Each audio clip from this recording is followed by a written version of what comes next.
Hello everyone, our lesson today is level 1 and level 2 grammar, and this is part 2.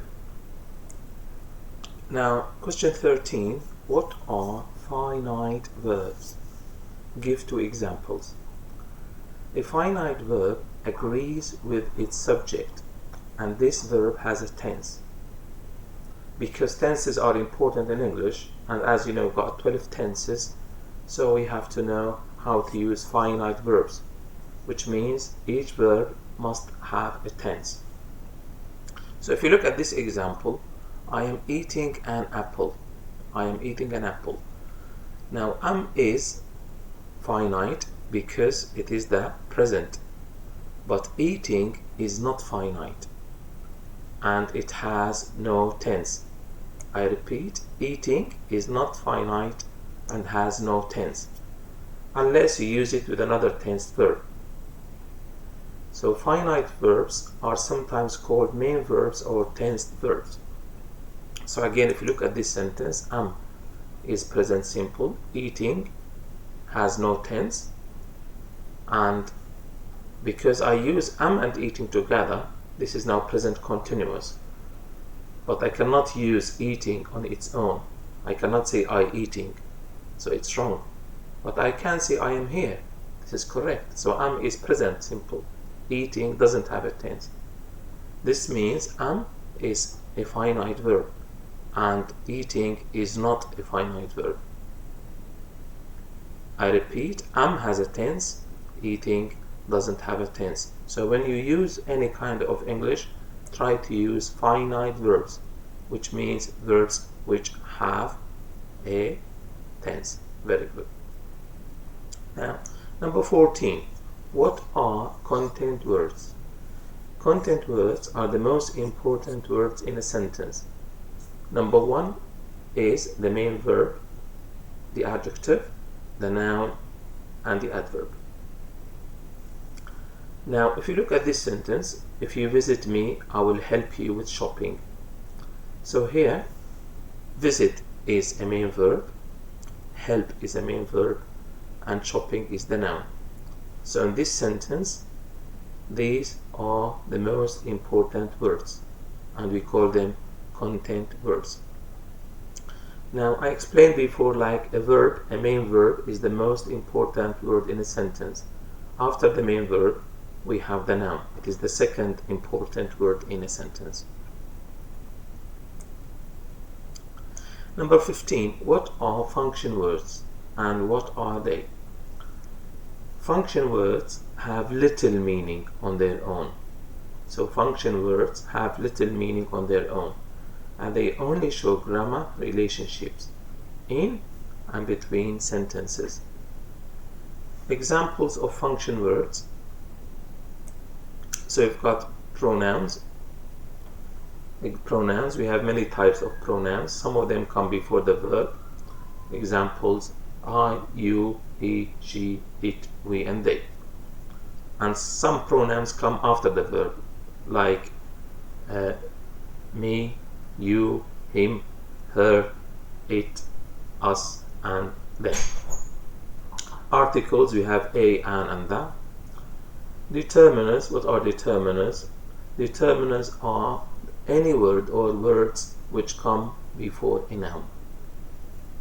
Conjunctions, like and, but, or, so, however, etc. Prepositions: in, at, from, between, beside, against, of. Auxiliary verbs, again, we've got can, could, shall, should, will, would, is, or, was, were, have, has, had, do, did, done. Most of them I can't I'm not going to explain all of them, but these are the if you want the auxiliary verbs, or some of the auxiliary verbs. Models, again, they are the type of auxiliary verbs. Qualifiers, they are like adjectives. And question words, like what, when, where, who, how, and why, and so this is a very quick explanation. I'm sorry, but I put some information on all these on my videos. If you want more information on auxiliary verbs or models or whatever, on function words. So sorry if I was explaining a little bit too fast, but as I said, if you want, you can go and watch my videos. You will see more information on function words. So I repeat now, in this sentence, if you visit me, I will help you with shopping. Where are the function words? So I've got if is a conjunction, you is a pronoun, me is a pronoun, I is a pronoun, will is an auxiliary verb, you is a pronoun, with is a preposition. So all the words I underlined are called function words, and as I said, they have little meaning in any English sentence. The important words in any English sentence are the content words, and they are main verbs, nouns, adjectives, and adverbs. Again, you can watch this again slowly if you want to remember this information or write it down. Okay, number 16. What is the difference between tense and time? Tense is what we see, but time is the real meaning of a sentence. Tense and time can be the same. If I say, we visited Scotland last year, so here the tense is past and the meaning is past. So tense and meaning are the same in this sentence. We visited Scotland last year. But if I say to you, if Joanne came today, I would explain this exercise for her. Came looks past. It is past simple. What I say is past simple.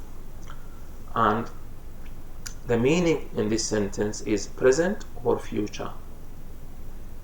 So came looks past, but the meaning is present or future. And that's why I use today.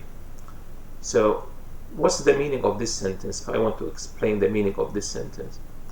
This sentence, of course, means it is possible for Joanna to come today, or it is possible for Joanna to come in future. And I'm imagining the situation here, and I explain this again on YouTube. This is type 2 conditional sentences. Number 17. What's the difference between the two types of phrasal verbs? Of course, we need a lesson on phrasal verbs, but this is just a very brief explanation about the difference between phrasal verbs. In English, we have prepositional phrasal verbs and adverbial phrasal verbs. What do you mean by prepositional phrasal verbs? It means a verb and a preposition. A verb and a preposition. And what do you mean by adverbial phrasal verbs? We mean a verb, a main verb of course, and a preposition, but we don't call it a preposition, we call it an adverbial particle. An adverbial particle. How do I know this is a prepositional phrasal verb and this is an adverbial phrasal verb? Let's look at the examples. I will show you around my house. So show around is a prepositional phrasal verb. Why? Because after around I use my house. After around I use my house. This means around is a preposition, because after this preposition I use a noun. That is why I say show around is a prepositional phrasal verb. So around is prepositional because around is followed by a noun. But if I say I will show you around full stop, I do not use anything after around. This means around here looks like a preposition, but it is like an adverbial particle. It's like an adverb if you want. So show around is adverbial because around is not followed by a noun. So in sentence 1, show around is a prepositional phrasal verb. Why? Because I have a noun after around, and around is a preposition. But show around in the second sentence is an adverbial phrasal verb. Why? Because after around I have a full stop. Next one, number 18. What are some of the features of formal English? Now, I define, this is my own definition of formal English. I define formal English as the use of formal accurate words. And by accurate words, what do I mean? I mean content words, and I explain them: main verbs, nouns, adjectives, and adverbs. So this must be accurate in your formal writing. Again, accurate conjunctions and accurate modal verbs. Of course, accurate means specific. You understand this, I think. Complete sentences. Accurate and complex clause structure. Your sentences must be specific, must be accurate, must be complex. Most of the time, of course. In order. So why do we use this from here to here? The use of accurate words, content words, conjunctions, and modal words, complete sentence, and accurate complex clause structure. Why do we have all this? So the use of all these, why? In order to produce meaningful grammatical and functional English. Of course, when you go to level 1, you will study formal English, and if you go to level 2, you will study formal English. And if you study functional English, level 1, you will study a lot of formal English. And the same if you study level 2 functional English, you will study a lot of formal English. So I got a degree in the UK is informal, but I obtained a degree in the UK is formal. So I don't use got is informal, obtained is a formal verb. But if you look at my definition here, formal English is like mosaic. It's like a picture. So it's not just you change one word and you make the sentence formal. This doesn't happen all the time. But I gave you just a very easy example. But formal English is about all these, from here to here. This is all formal English. Now, number 19. Give one example of a formal conjunction and an informal conjunction word.